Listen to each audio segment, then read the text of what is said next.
The truth of the share market channel में आपका स्वागत है। मैं भवनेश अग्रवाल। नमस्कार दोस्तों। सामान्य तौर पर मैं जो आईपीओ आते हैं ना, उनके शेयर्स को 2-3 क्वार्टर की जब तक वर्किंग नहीं आ जाए तब तक मैं उनको मेरी इन्वेस्टमेंट लिस्ट में या वॉच लिस्ट में नहीं डालता हूँ। वॉच लिस्ट में तो डाल लेता हूँ, लेकिन इन्वेस्टमेंट के लिए जब तक मैं उसको कंसिडर नहीं करता हूँ, ना मैं उसको एनालाइज करता हूँ। लेकिन फिर भी कुछ शेयर्स ऐसे आए जिनको हाथों हाथ लेना मेरे लिए भी एक व्यवस्था हुई थी, क्योंकि उनमें मुझे एक बहुत बड़ा जूस नज़र आ रहा था। A sweet juice was available, was apparent in दो शेयर्स। अब वो सेग्युरिटी का शेयर मैंने एनालाइज करके बताया, 2-3 बार बताया है, and I earn a good money. और जिसने भी खरीदा कमाया होगा, मतलब। और अभी भी थोड़ा बहुत जूस बाकी है उसमें, some steam is still there. और इसी तरह से मैं आज एक शेयर बताऊंगा आपको, उसका एनालिसिस करते हैं। बताना कि मेरी कोई रिकमेंडेशन नहीं है, और बताना ये है कि कुछ कंपनियां ऐसी होती हैं जिनका बिजनेस मॉडल है, उसमें ग्रोथ आनी ही आनी है। जैसे CDSL का शेयर है, मोनोपोली शेयर है। BSE का शेयर है, मोनोपोली शेयर है। MCX का शेयर है, मोनोपोली शेयर है। KFinTech और CAMS, computer age management system, और KFinTech, ये 2 कंपनियां, ये भी रेगुलेटरी कंपनी कही जाएंगी एक, because they are performing the duties as prescribed under the SEBI act, SEBI guideline, SEBI act. In the same way कुछ और भी ऐसी चीज़ें हैं जो मोनोपोली हैं बाजार में। ऐसे ही इनके शेयरों में ज़बरदस्त एप्रिसिएशन आया ही, जो मैंने नाम बताया अभी आपको। तो उसी तरह से कुछ और भी कंपनियां हैं जो मोनोपोलिस्टिक हैं। उनमें एक कंपनी है, अब आप यानी बहुत इच्छुक होंगे जानने के, इंटरनेशनल जेमोलॉजी इंस्टीट्यूट। ये क्या है? ये लेबोरेटरी है काहे की? डायमंड्स को टेस्ट करने की। कौन कौन से डायमंड हैं, देखिए क्या क्या टेस्ट करती है ये कंपनी। उनका टेस्ट करके उनका सर्टिफिकेशन जारी करती है, जैसे सोने के अंदर हॉलमार्क का जारी करते हैं। तो सोने की टेस्टिंग तो बहुत ईजी है। That testing is very simple. It needs few machineries, और एक गवर्नमेंट का लाइसेंस चाहिए उसके लिए, बस खाली। और इसके अलावा कुछ भी नहीं चाहिए उनको, बट इनको बहुत ज़्यादा सामान चाहिए। इसका देखिए, इंटरनेशनल जेमोलॉजिकल इंस्टीट्यूट है, इसका ये काम क्या करती है?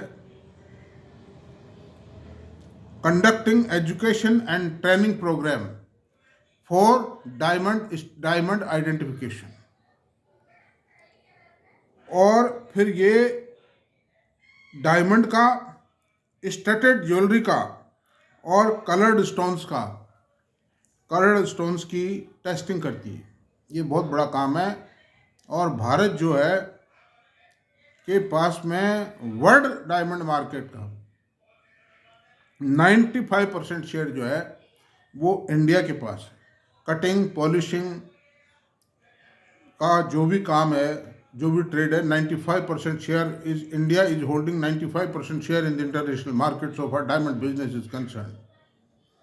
अब इस कंपनी की क्या पोजीशन है? ये कंपनी ये करती है, और ये कंपनी 50%, मैं बात करता हूँ इंटरनेशनल जेमोलॉजिकल इंस्टीट्यूट की।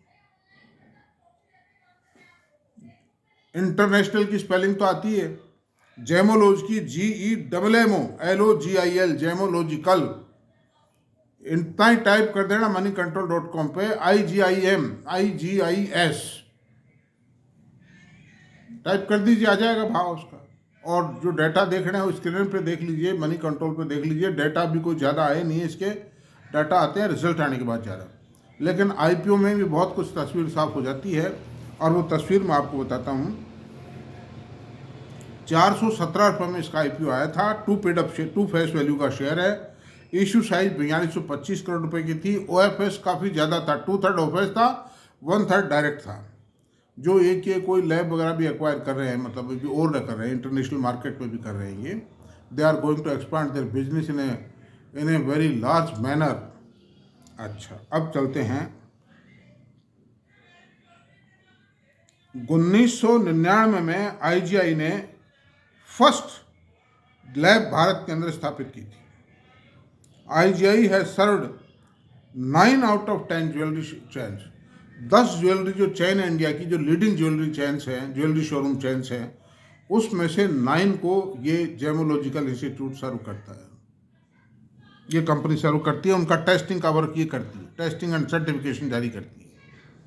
कोई भी कस्टमर लेगा डायमंड जैसी चीज़, पहले वो कहेगा भाई साहब ये है क्या, ये तो बताओ,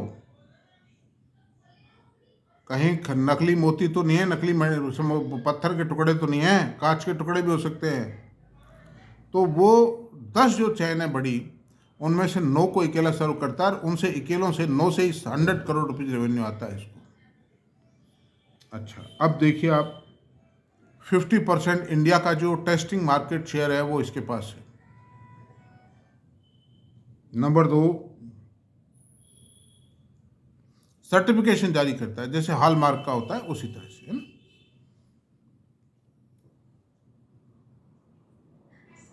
5 जो होम ग्रोन डायमंड लैब्स हैं उनको भी ये सर्व करता है, यानी जो आर्टिफिशियल, आप मोटे रूप में मानिए देशी भाषा में आर्टिफिशियल डायमंड को बनाना, उसका टेस्टिंग सर्टिफिकेट भी ये जारी करता है।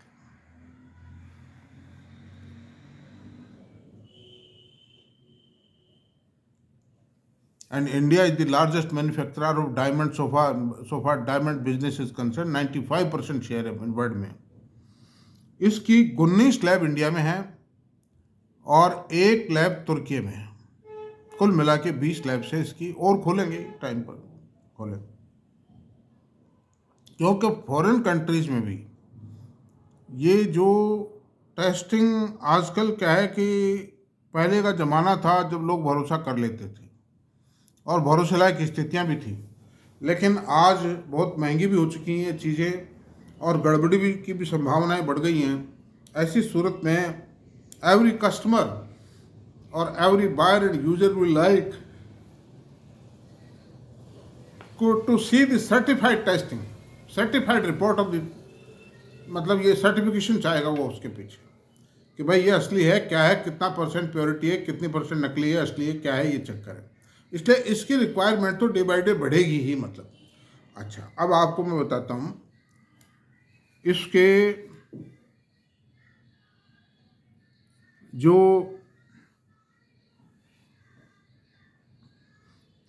फिगर्स है, जो डाटा जाए ना, मतलब डाटा है, आईपीओ के टाइम जो डाटा आए थे, अभी तक तो कोई रिजल्ट तो आया नहीं, लेकिन जो आईपीओ के वक्त जो डाटा आए वो डाटा बताता हूँ आपको। वित्तीय वर्ष, ये कैलेंडर ईयर से चलते हैं, ये दिसंबर टू दिसंबर चलते हैं ये लोग, है ना, जनवरी टू दिसंबर है इनका जो फाइनेंशियल ईयर है। तो 31/12/21 को जो वर्ष समाप्त हुआ था उसमें 374.39 की सेल थी, करोड़ की सेल थी, और 171.53 करोड़ का नेट प्रॉफिट था। तो नेट पैट परसेंटेज लगाते हैं, देखिए आप, 171.76 बटा 499.33।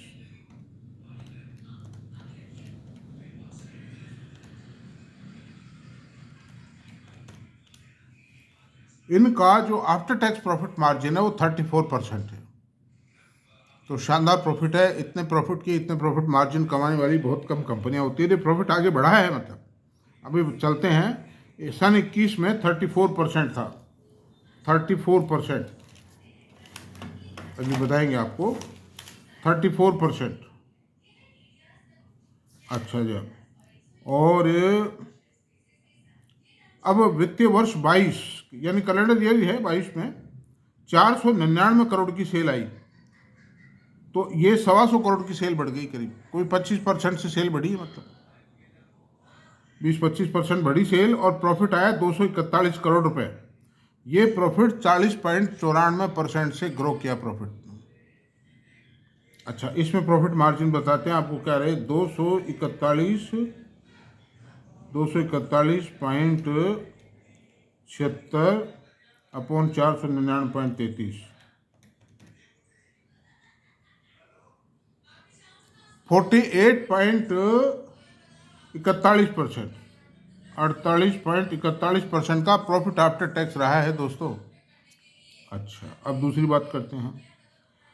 वित्तीय वर्ष 23 में इसकी सेल रही 648.66 करोड़ की, तो इसमें भी 30% की ग्रोथ आई है सेल में, और प्रॉफिट 324.74 करोड़ रुपए का रहा है। प्रॉफिट में ग्रोथ कितनी आई? 34.43% की ग्रोथ आई है। और प्रॉफिट मार्जिन क्या है? 324.74 बटा 648.66,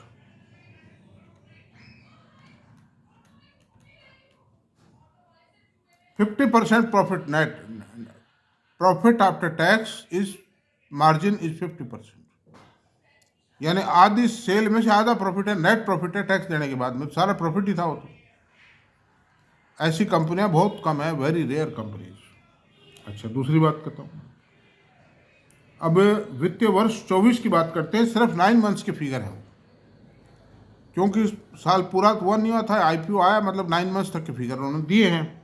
तो 9 मंथ्स में 619.49 करोड़ की सेल आई है, और प्रॉफिट 9 मंथ्स का है 326.66।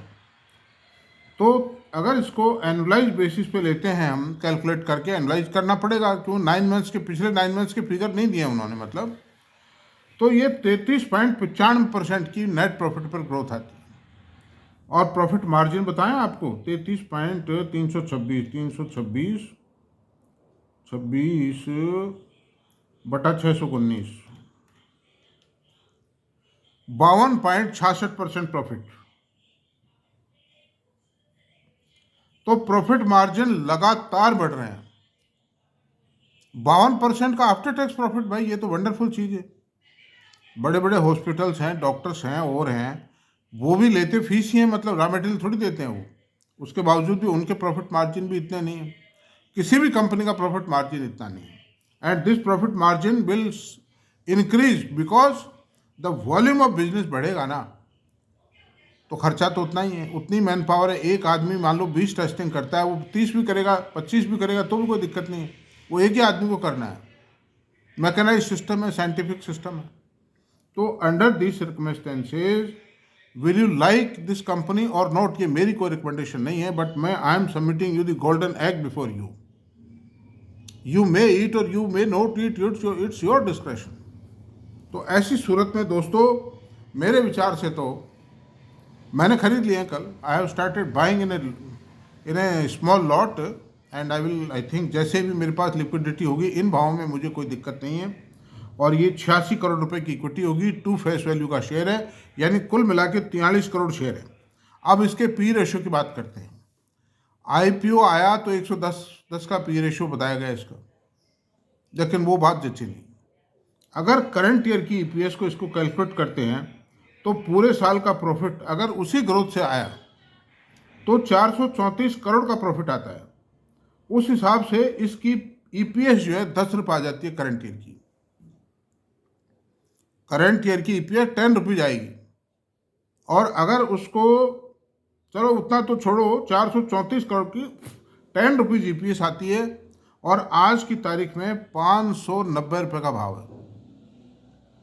तो उस हिसाब से 59 रुपीज ईपीएस पी रेशो हो गया। 59 का पी रेशो एक उस कंपनी पे जिसका परफेक्ट बिजनेस मॉडल है, almost monopolistic behaviour of the business है, मॉडल है, और जिसके आफ्टर टैक्स प्रॉफिट मार्जिन 52 हैं, और जिसकी एनुअल ग्रोथ 35% चल रही है, और कई वर्षों से चल रही है, चल सकने की संभावना, उसका पी रेशो घुड़सट बहुत कम रेशो है।